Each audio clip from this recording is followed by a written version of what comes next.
Hello everyone, it's Greg and welcome back to another playthrough of Thunderstone Quest Barricade Mode solo play. Last time we played against Smorga the Queen and ended up defeating her very well. So we're looking to repeat that here for our next Guardian, which is going to be against the Death Sentinel. This is the setup video, so if you want to learn more about what the setup is going to be, this is the video. If you want to see the playthrough, go to the next video that is titled Playthrough for the Death Sentinel.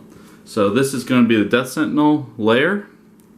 He's going to be dealing us quite a few wounds and hoping to keep them off of us.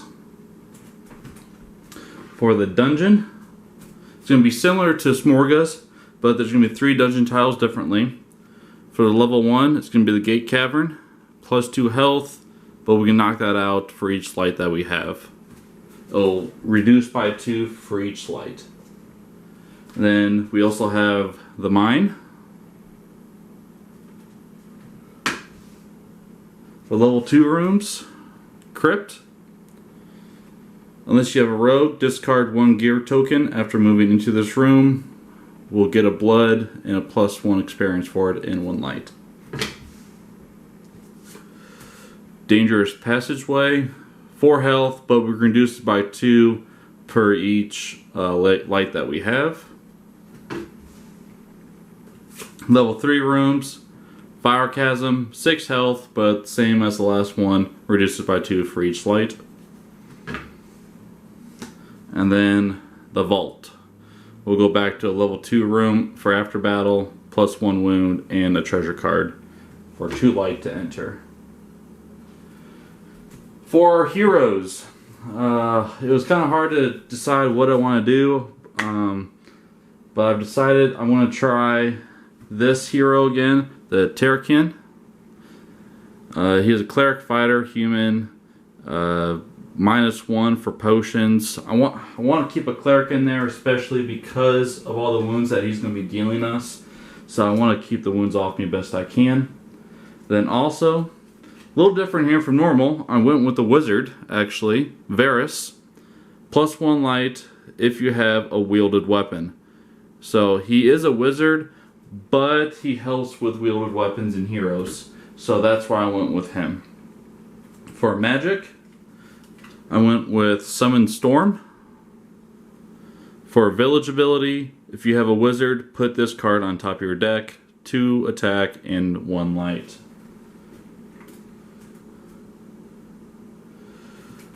For our weapon, if we can get it here, is going to be the long spear.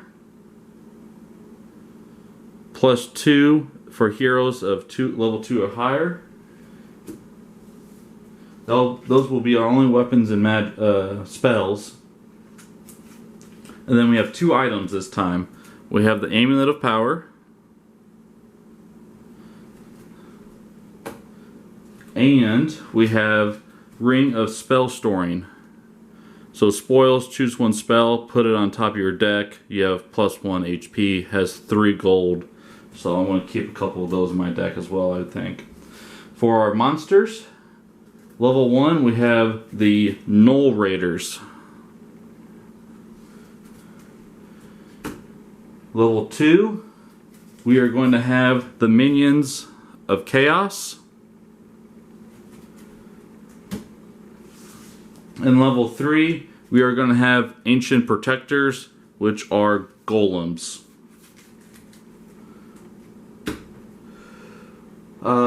And then I'm going to keep the same guild sponsorship as last time, Warriors Guild.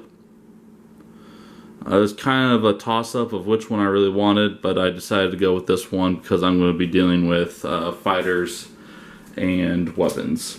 For Prestige class, I'm going to change it up a little bit here. Here's a new one for us. It's the Battle Mage. You can rank up for defeating a level 1+ monster with a wielded weapon and magic. So that's why I went with this Prestige class, because I will have both. And then these are the different abilities. So it deals with clerics and wizards, and I will have both.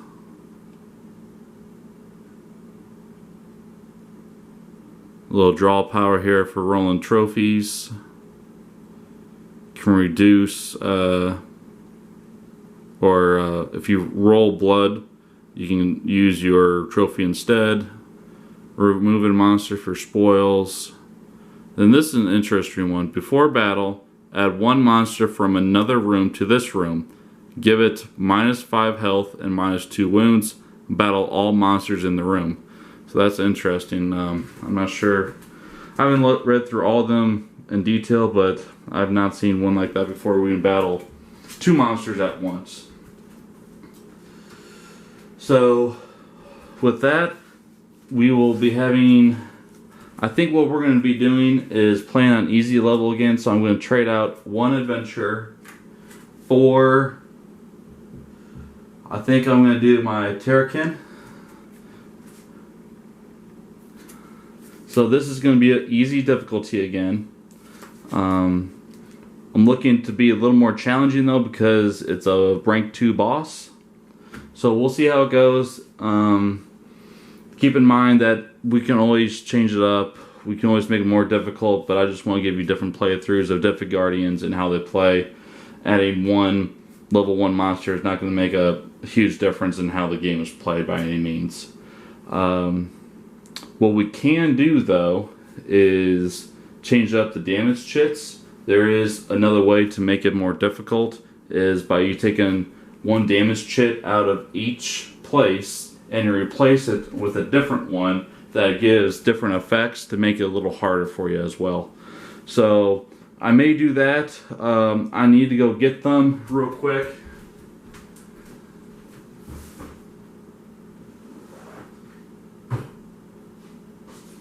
So they're right here, and I think I am going to do this just because I want to make it a little challenging for you. I don't want to make it a piece of cake here.